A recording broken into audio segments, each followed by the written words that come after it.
आज हम जिस टॉपिक को कवर करेंगे वो है कमेंट्स। हमें समझा कि प्री प्रोसेसर डायरेक्टिव्स की क्या ज़रूरत है, और क्योंकि हम C++ की प्रोग्रामिंग के अंदर हैं तो हमें IOStream की क्लास को, लाइब्रेरी को अपने प्रोग्राम में एम्बेड करने की ज़रूरत पड़ती है। अब हम IOStream के साथ हमेशा यहाँ पर एक बॉडी ऑफ द फंक्शन बनाते हैं। बॉडी यानी कि जिस फंक्शन के अंदर हमारा प्रोग्राम एंटर है, जहाँ पे हमारी सारी कंप्यूटेशन होने होती है, उस एरिया ऑफ द कोड को बॉडी कहते हैं। बॉडी कहाँ से शुरू होती है? किसी भी फंक्शन की डिक्लेरेशन से लेके उसके बिगिनिंग और एंड तक। यहाँ से हमने डिक्लेयर किया है फंक्शन, इसका बिगिन कर्ली ब्रैकेट्स के साथ किया, सिंपल कर्ली ब्रैकेट्स यूज़ करते हुए हमने बिगिन किया, और यहाँ तक जहाँ तक ये फंक्शन एंड हो रहा है, इस फंक्शन का ये स्कोप है। स्कोप यानी कि यहाँ तक इस फंक्शन की बॉडी है, और इस बॉडी के अंदर जो कुछ भी हो रहा है वो इस फंक्शन के, यानी इसके अंदर जो फंक्शन वेरिएबल्स डिक्लेयर्ड हैं वो वेरिएबल्स आपके इस बॉडी के अंदर ही मेंटेन रहेंगे। स्कोप क्या चीज़ होती है? अभी हम different variable scope Aahista Aahista आगे जाके पढ़ते जाएंगे, लेकिन अभी फ़िलहाल के लिए आप ये समझें कि ये बॉडी ऑफ द फंक्शन है। बिगिन यानी कर्ली ब्रैकेट्स ओपन और कर्ली ब्रैकेट्स क्लोज तक हमारा बॉडी ऑफ द फंक्शन कहलाता है।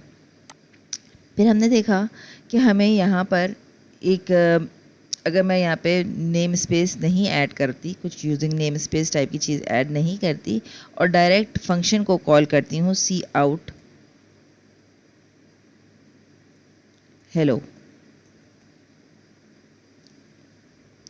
और ये समझें कि ये रिटर्न ज़ीरो, इसलिए रिटर्न ज़ीरो और एंड भी बाय डिफ़ॉल्ट हमें लिखना पड़ता है, इसलिए कि एंड वो हैंडल है जो हमारे पास फंक्शन की टर्मिनेशन के इंडिकेशन करता है कि हमारा फंक्शन प्रॉपर्ली टर्मिनेट हो चुका है, इसलिए हम इसको रिटर्न ज़ीरो करते हैं। ठीक है, अगर मैंने यहाँ पे रिटर्न ज़ीरो किया और इसको सेव कर लेती हूँ मैं अपनी फंक्शन क्लास को, अपने प्रोग्राम को proc2 के नाम से, जी अब मैंने यहाँ पे proc2 के नाम से सेव कर लिया। Let's run this program. तो देखिए ये क्या एरर थ्रो करेगा, क्योंकि हम ये पहले भी देख चुके हैं, तो लेकिन फिर भी मैं आपको दिखाती हूँ एक दफ़ा ये एरर। जी यहाँ देखें कि हमको इसने एक एरर दिया है, C out was not declared in this scope.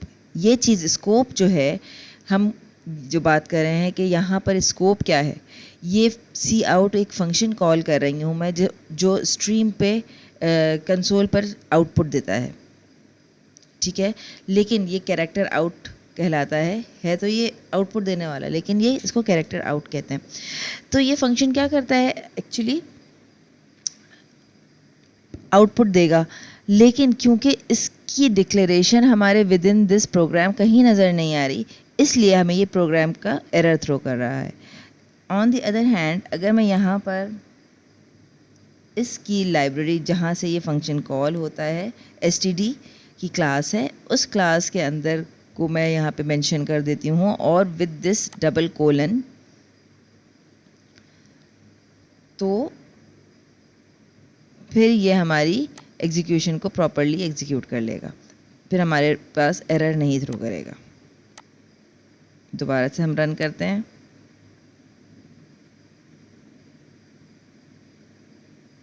आप देखें हेलो लिख दिया। So what are comments? Users के लिए डिफाइंड होते हैं। यूज़र जो प्रोग्रामर है, यूज़र यानी वो नहीं जो आपके प्रोग्राम को रन कर रहा है, बल्कि प्रोग्रामर जैसे अपने लिए कुछ लिखना चाह रहा है। अब मैं यहाँ पे फ़र्ज़ करें एक कोड लिख रही हूँ, this code was written on 14 सितंबर 2022। ये मैंने एक डेट रख ली है अपने समझने के लिए। अब मैं इसको रन करूँगी कि मैं चाह रही हूँ कि एक मेरे पास रहे एक रिकॉर्ड कि मैंने ये कोड कब लिखा। तो अब मैं इसको रन करूँगी तो ये यहाँ पे देखें कि ये एरर थ्रो करेगा। अच्छा, डेव C++ के अंदर एक मसला ये है कि बार कंपाइल नहीं करता, एक ही दफ़ा कंपाइल करता है। अब मैं इसको जब कंपाइल करूँगी, फर्स्ट टाइम स्टेक्सी जो क्रिएट कर ली थी तो उसी पर रन कर रहा था, लेकिन अब क्योंकि देखें मैंने दोबारा से इसको कंपाइल किया, यहाँ से जाके मैंने दोबारा से कंपाइल किया, या इसकी शॉर्टकट की F9 को भी हम क्लिक कर सकते हैं। तो अगर मैंने डायरेक्ट रन किया तो पुरानी एग्जी फाइल को रन करता है, लेकिन अगर मैं F9 को क्लिक करती हूँ तो दोबारा से कंपाइल होगा and it will run again.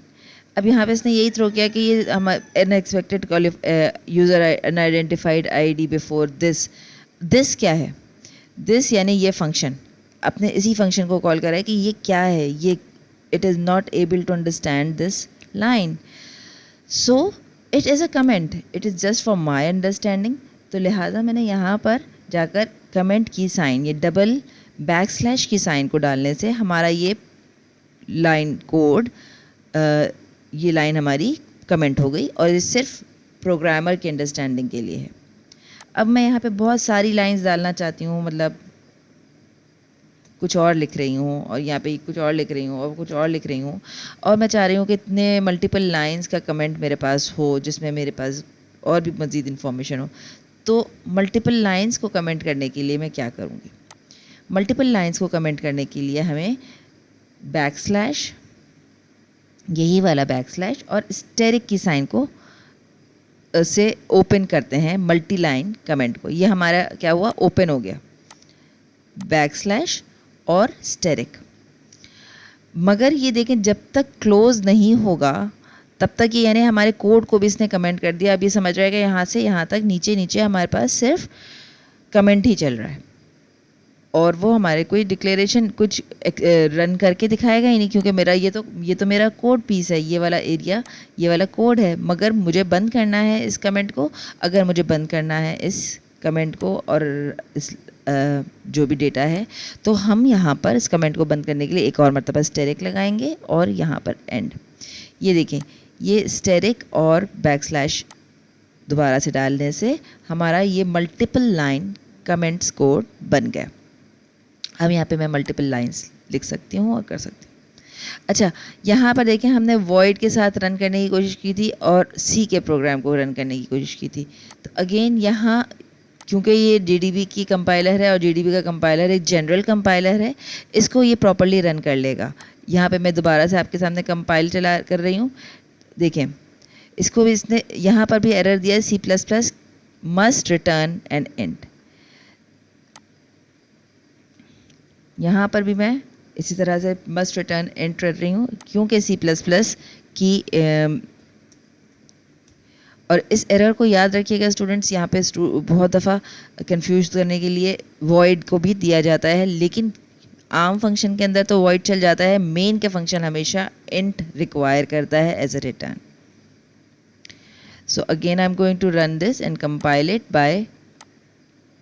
तो स्टूडेंट्स, आज के लिए कमेंट का हम यहाँ तक समझते हैं कि कमेंट मल्टी कमेंट भी होता है और सिंगल लाइन कमेंट भी होता है, और वो कमेंट्स हम इसलिए यूज़ करते हैं ताकि डेवलपर अपनी याद दहानी के लिए, अपने रिमेम्बरेंस के लिए कुछ रख ले।